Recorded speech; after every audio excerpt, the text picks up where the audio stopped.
एक मर्तबा मौला हसन और मौला हुसैन, इन दोनों भाइयों के दरमियान आपस में कोई बात हो गई, अनबन हो गई। तो उस वक्त मौला हुसैन माँ की बारगाह में हाजिर होकर कहते हैं, अम्मी जान देखिए भाई हसन ने मुझे अजियत पहुंचाई। तो माँ ने बेटे की कंप्लेन सुनने के बाद ये नहीं कहा कि बेटा जा तू भी उससे बदला ले ले, बल्कि फरमाया बेटा उसने तुझे अजियत क्यों पहुंचाई ये मैं सुनना नहीं चाहती, और तूने उससे क्यों लड़ाई की ये भी मैं तुझसे सुनना नहीं चाहती। मैं तो बस इतना चाहती हूं कि जब भी तुम दोनों आपस में लड़ते हो, यानी दो भाई आपस में इख्तिलाफ करते हैं और लड़ाई करते हैं, उस वक्त अल्लाह उनसे नाराज हो जाता है। मौला हुसैन ने जैसे ही सुना, अर्ज करती अम्मी जान जब मौला नाराज हो जाता है, अल्लाह नाराज हो जाता है इख्तिलाफ की वजह से, तो उसको राजी करने का तरीका क्या है? तो आपने फरमाया बेटा 2 रकअत नमाज अदा कर, तेरा अल्लाह तुझसे राजी हो जाएगा।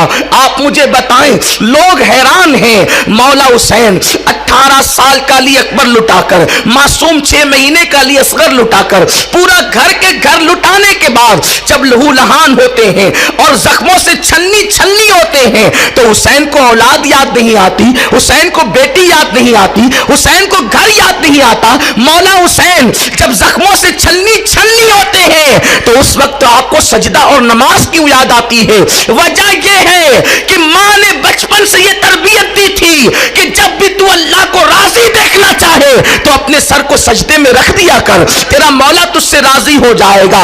ऐ खातूने जन्नत की कनीजों, लेकिन आज की माएँ ही नमाज नहीं पढ़ती तो औलाद नमाज कैसे पढ़ेगी? औलाद के दिल के अंदर नमाज की मोहब्बत कैसे होगी?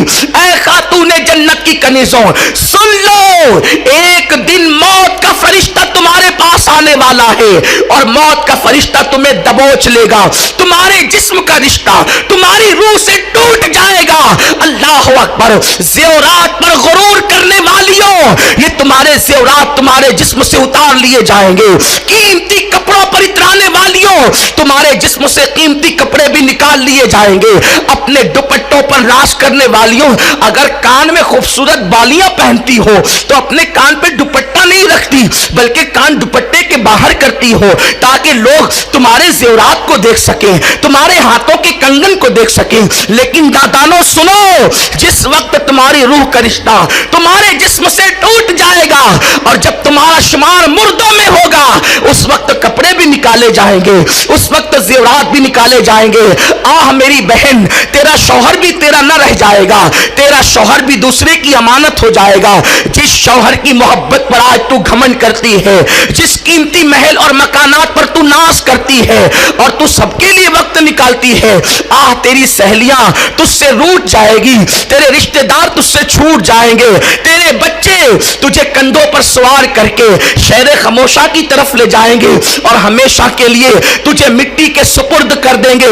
नमाज न पढ़ने वाली, नर्म नर्म बिस्तरों पर लेट करके सीरियल देखने वाली मेरी बहन, जरा वो वक्त भी तो याद कर जब तुझे नर्म गद्दे न मिलेंगे बल्कि मिट्टी का बिछोना होगा, जिसे कब्र कहते हैं। आज तुझे तकिया नहीं मिलता तो तुझे आराम की नींद नहीं आती, लेकिन वहां तो कोई तकिया भी ना होगा, वहां कोई किसी तकिए का इंतजाम ना होगा, वहां कोई चादर नहीं होगी, वहां बिस्तर नहीं होगा। अल्लाह अकबर। मेरी कौम की बच्चियों, मेरी बहनों, कनीज़ाने फातिमा से मैं थोड़ी देर के लिए एक तसव्वुर चाहता हूं। डूबते हुए सूरज के मौके पर जरा एक लम्हे के लिए गौर करो, तसव्वुर करो कि तुम 10 बाई 10 के अपने कमरे में अकेली रहती हो और अचानक बिजली चली जाए, पावर बंद हो जाए तो तुम डर जाती हो, लेकिन कब्र 10 बाई 10 की नहीं होगी, 5 बाई 5 की नहीं होगी, बल्कि वो 2 गज जमीन जहां करवट लेने की भी इजाजत ना होगी, जहां करवट भी ना ले सकोगी। जमीन के नीचे पीठ के नीचे मिट्टी, ऊपर मिट्टी, दाएं मिट्टी, बाएं मिट्टी, आगे मिट्टी, पीछे मिट्टी, इसी मिट्टी का घर होगा।